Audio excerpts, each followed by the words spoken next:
No matter who you are or where you live, if your passion is hunting, then make your dreams come true. Join us on a great safari and adventure as we traverse 5 continents in search of world's finest hunting trophies.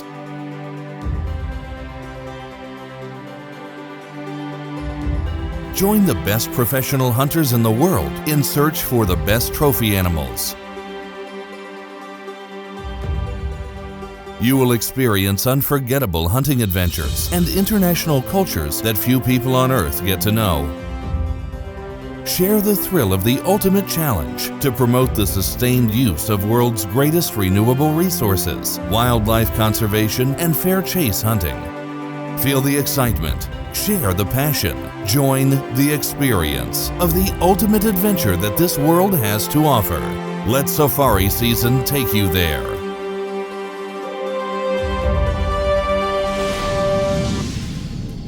Let us tell you about the fairy tale-like hunting place in Bulgaria, up in one of the most beautiful mountains here. The hunting reserve in which we are about to hunt occupies some part of the Western Rhodope Mountains. Here, in the very heart of the legendary mountain, the hunters and fans of photography are attracted by the great versatility of flora and fauna. They are most of all attracted by the opportunity to try out their luck in the most unique hunting experience they could imagine. Hunting Western Capercaillie. Rhodope is a mountain in southern Bulgaria and northern Greece. It is the largest mountain in Bulgaria and takes up around 1/7 of the part of the Bulgarian territory. Its length is around 240 kilometers, and its width is around 100 kilometers. Rhodope's total area is around 18,000 kilometers squared, of which, along the present Bulgarian territory, these are 14,738 kilometers squared, being 82% of its total area. In the past, the whole mountain was contained within Bulgaria. Our main hunting species for today, namely the Western Capercaillie, inhabits the forest regions and along the mountain ridges. In Bulgaria, its main habitats are located in the coniferous forest belts from 1,200 to 2,000 meters. In order to make our hunt successful, we should get to know its physiology and the aspects of its behavior. To this end, let us take a look at our file collection in order to study the features of that hunting species. The Western Capercaillie is a large bird with the size of a turkey. The male is colored in dark, almost totally black, with oily reflections.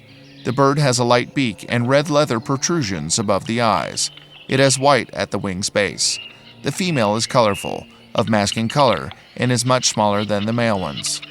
Young bird's coloring is identical to one of the females. If it gets scared, the bird flies off sharply and strongly, but because of its significant weight, it flies poorly, sometimes being the reason to hit a stem or a tree branch and get injured. The Capercaillie is a polygamous species. Its mating season is accompanied by cock's lekking, which takes place at certain locations called lekking grounds. These locations are noted inside the forest in order to be protected against humans' business operations. The Capercaillie is related to coniferous and mixed forests. It prefers the mixed forests with the inclusion of white pine. It lives a settled life, but sometimes moves away at significant distances and creates new lekking grounds. It is usually concentrated in higher quantities at certain places. During the day, and when it is languishing, it stays on the ground, but spends the night in the trees. Lekking grounds are permanent. Every cock visits one and the same lekking ground every year. The males start visiting the lekking grounds as soon as in the beginning of March, and in the case of soft snow, they leave traces of their loose wings. The females appear at the lekking grounds at the end of March. Lekking happens in the most massive manner in April, and in May, females' active season ends up, but the males keep lekking 2 to 3 weeks more until the middle of May. The Capercaillies arrive at the lekking grounds in the evening. The cock starts lekking early in the morning, around 2 to 3 a.m. at night, on the tree where it stayed overnight, but ends up on some stone or trunk early in the morning when it is the hunter's stalking time. In the Western Rhodope Mountain, because of the higher number of meters above sea level, the prevailing climate is a mountainous one. Hence, snow remains weeks after winter has gone away. The mountain share covers a territory of 8,800 kilometers squared at the higher Rhodope Mountain. This is a treasury box with endless riches for the fans of beautiful nature and calm hunting on the move. The great climate and soil versatility is the reason behind the significant flora versatility up in the Rhodope Mountains. This is the reason behind the high game and predators population. Wolves and bears are the potential companions or competitors of every hunter. Looking for capercaillies is usually done very early in the morning, but when listening around proves to be in vain and no lekking bird is found, the hunter and the guide could keep going on the move in order to look for an accidental meeting with a roebuck or a wild boar. Then it would be possible to see at dawn the capercaillie descending onto the land where it keeps intensively lekking and jumping noisily from time to time. It impregnates the female birds on the ground while covering all hens that have come to its lekking ground without exception. In calm weather, the capercaillies lek for long hours, 9-10 p.m., then they take a break and eat. Capercaillie mainly feeds on vegetarian food. Depending on the season, its food consists of coniferous needles, buds, various seeds, blueberries, blackberries, raspberries, and other fruit. It doesn't miss a chance of eating insects or worms. During the winter, in the mixed coniferous plantations, it mainly feeds on the buds and needles of the white pine. In the pure spruce plantations, it eats the needles of that tree species. In the mixed deciduous coniferous forests, it feeds on the beech buds and other representatives of the forest tree and shrub plantation. It's worth mentioning that capercaillies prefer the needles of the particular white pine trees located in the forest end. On many occasions at the end of the forest where the lekking grounds are located, we could find roebucks' favorite places. The hind is a medium-sized grazing animal. It is widely disseminated in Bulgaria. Only the males have antlers. They are short and straight. In the winter season, the males lose them, but in spring, for the new mating season, they grow anew. Once they start growing, the new horns are covered with a thin layer of velvet-like skin, which gradually disappears when losing the dermal circulation. The roebucks accelerate that process while rubbing their antlers on trees and shrubs so they are ready for duels during the rut season. Roebucks are the only ones of the Cervidae family whose antlers grow during the winter. A deer could live up to 14 years in the wilderness. What is tragic in Bulgaria, as well as throughout Europe, is that their average age is only 3 to 4 years. Additionally, the fact that deer inhabit all their life one and the same limited territory of 1 to 2 square kilometers for the female and 2 to 3 square kilometers for roebucks means that the territory is managed by hunting groups where there are no deer. Poaching is undisputable. It's 4 a.m. We'll try stalking a capercaillie.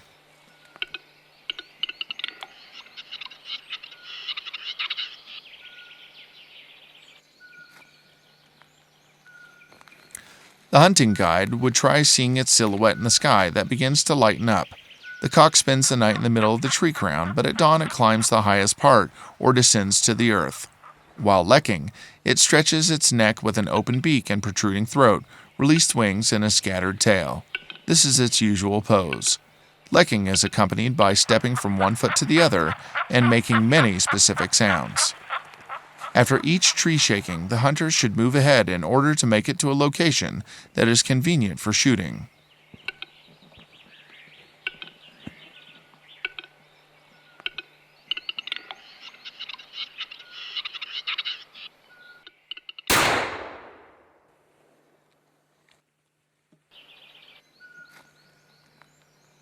Capercaillie is one of the hardest and most emotional hunting objects.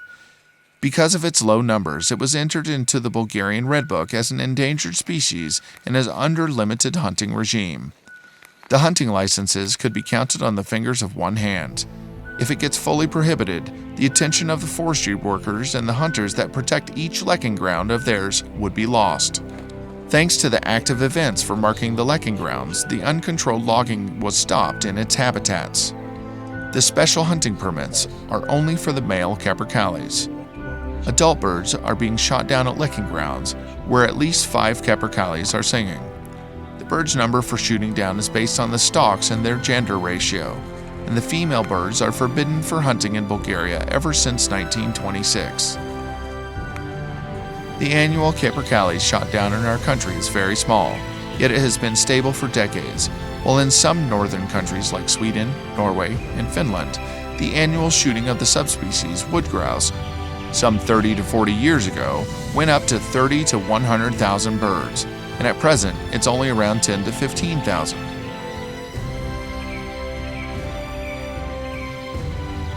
Now, let us leave the successful Spanish hunters to join our well-known friend and host of the broadcast, The Ultimate Shot, Archie Nesbitt. Together with him, we'll try repeating Capercaillie stalking, but shooting them would not be with a rifle.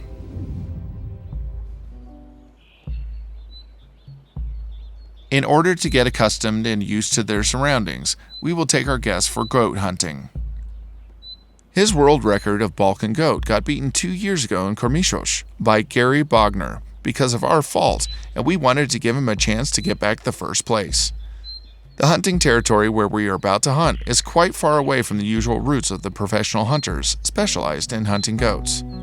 Only 3 hunters have come here in the last 5 years, and the goat's population is very high.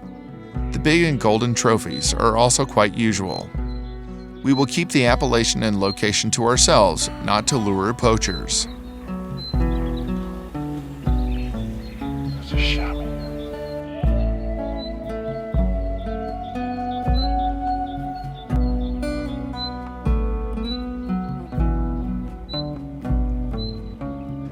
It was not longer than 10 minutes, and at 200 meters from us, the first goats appeared.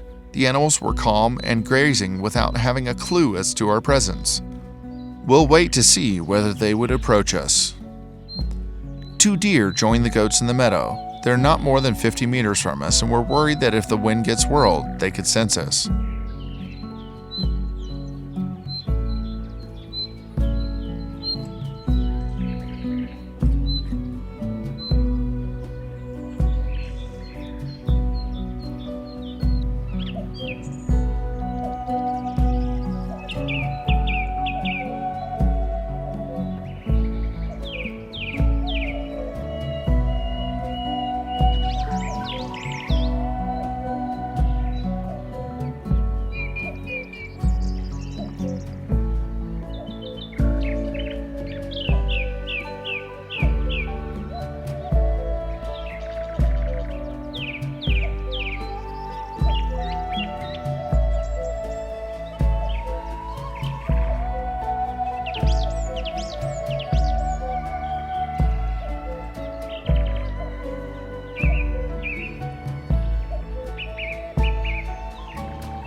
Suddenly, 2 male goats started chasing each other, and on their way they passed at 15 to 20 meters away from our shelter without sensing us.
Soon, it was going to be dark, and a roebuck decided it would chase us away from our shelter while yelling at us.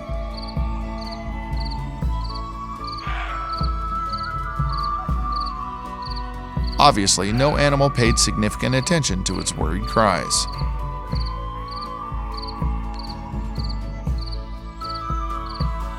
We left the roebuck thinking we got scared and retreated in order to take a break from the morning challenge.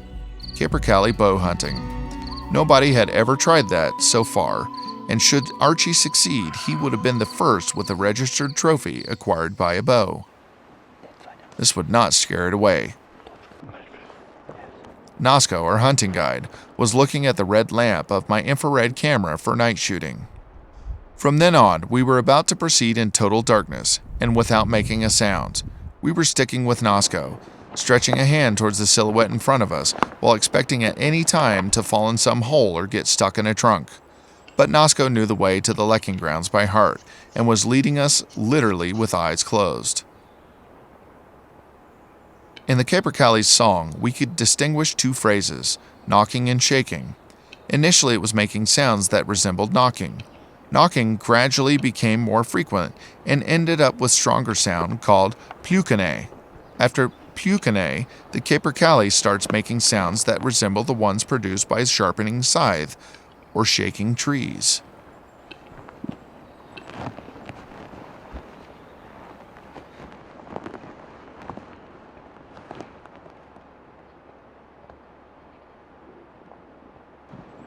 Nobody can tell where it landed, because if it was with spruces, you cannot see, right?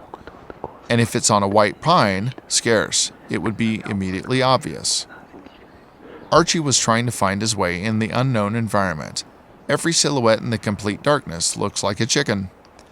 Because of the full darkness, you start imagining you're seeing various things, and only with a binocular and a good backlight could you be sure of the object type. This is what his shaking is all about, and it closes its ears, because you could see it makes tick-tock. It could hear slightly. This is knocking, and once it starts doing this is the right time. Then it could hear nothing. At that time, there's no problem at all, but if there are several cocks, they listen to each other, and if it's only one, it's harder, and it stops and looks around at the slightest noise.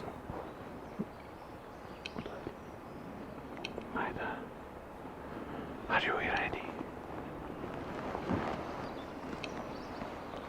Ready for what? To shoot.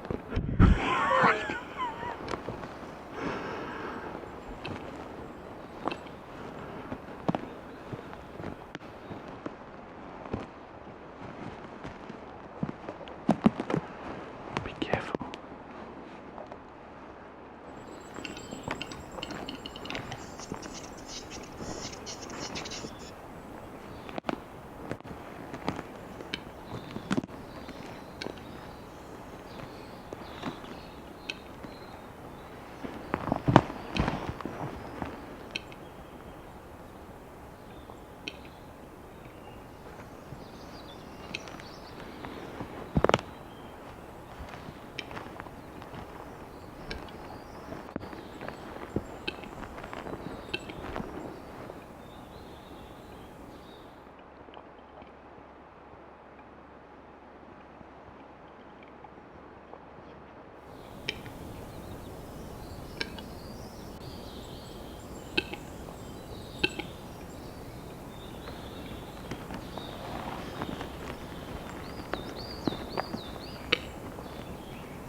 It took a single dry branch cracking under the shoe soles for everything to be over.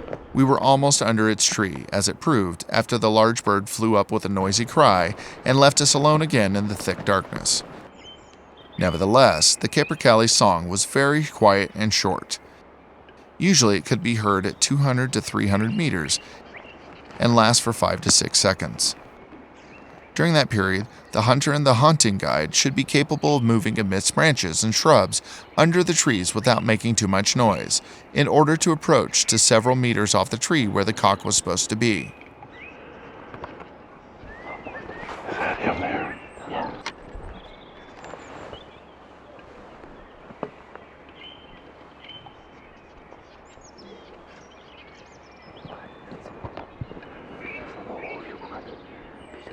Do you see here the dark spot on the large pine? If you like, I could give you the binoculars. Is it over there? Yes.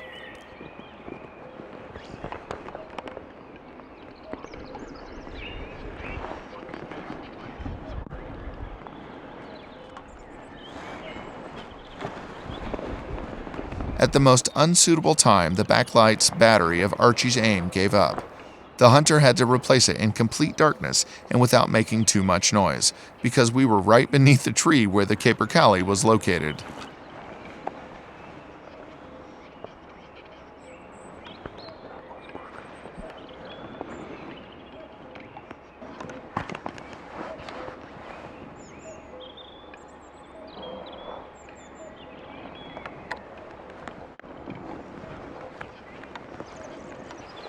The Luminok took part in placing the arrow, and it was glowing, just like a Christmas tree. We expected the Capercaillie would fly away immediately, but it stayed. Just that it stopped knocking.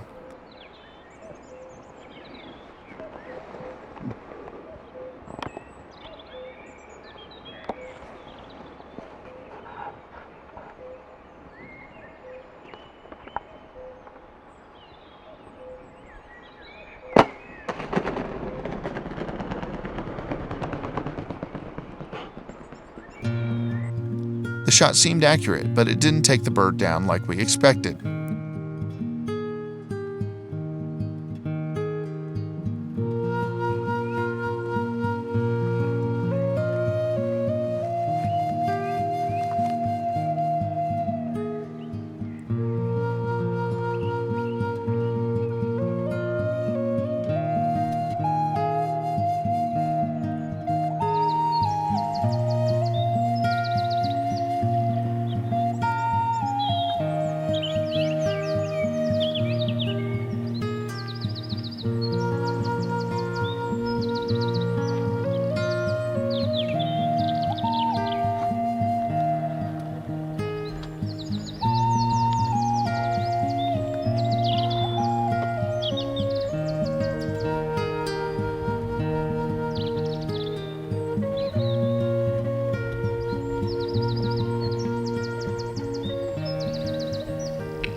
Nosko had foretold once again where the Capercaillie could be landed. Probably the bird was not wounded, but we had a chance of finding it once again.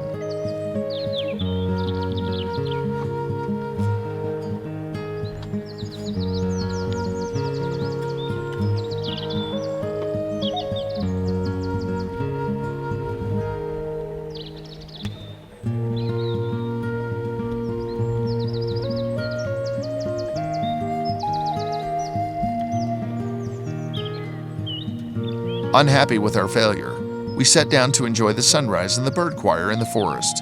That was the Capercaillie's home, and in the spring they would start feeding on the green parts of the plants and blueberry fruit that spent the winter under the snow, juniper fruit and animal food, which increases during the summer. In the second half of the summer, in the autumn, blueberries, blackberries, and raspberries make up the most significant share of the Capercaillie's food. And in order to facilitate its digestion that is quite slow and takes around half a day, the Capercaillie needs small stones, gastroliths. Do you know what it's doing? It's tearing off a ball of needles. The last week I watched one, when it stopped singing. The whole ball of needles, and it swallows it. Too dark. My battery was dead on my light for my sight. But we had a replacement, luckily. But it was just, I think we caught a branch on the tree in front, on the limb in front of him. Just shot a little low, but it was almost straight up.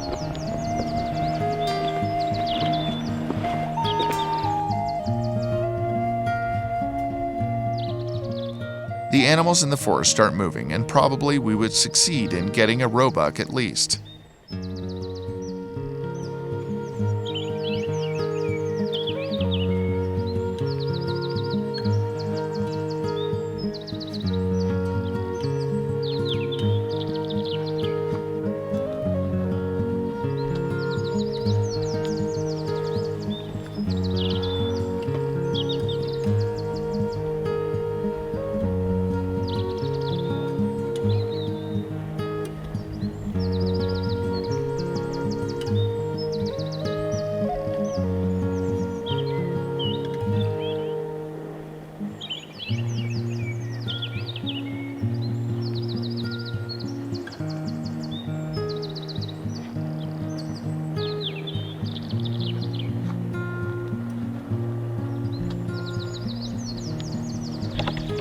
sure quiet.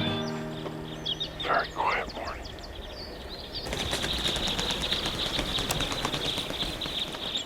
The Capercaillie surprised us once again.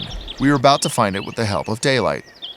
Nevertheless, that time it was not possible to make a bow shot, and we had to take it down with the rifle.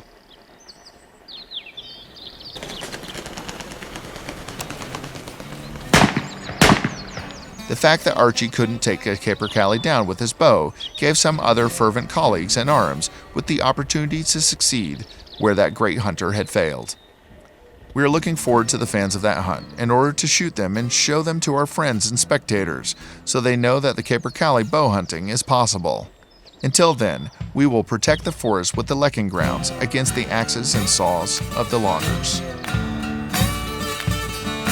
Wow, it makes me feel alive. Nature does everything so right.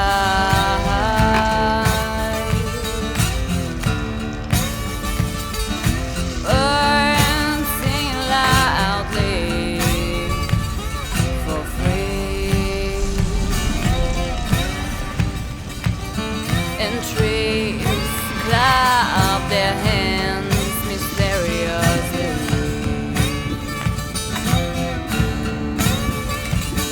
It's time again for safari. Let me be your company.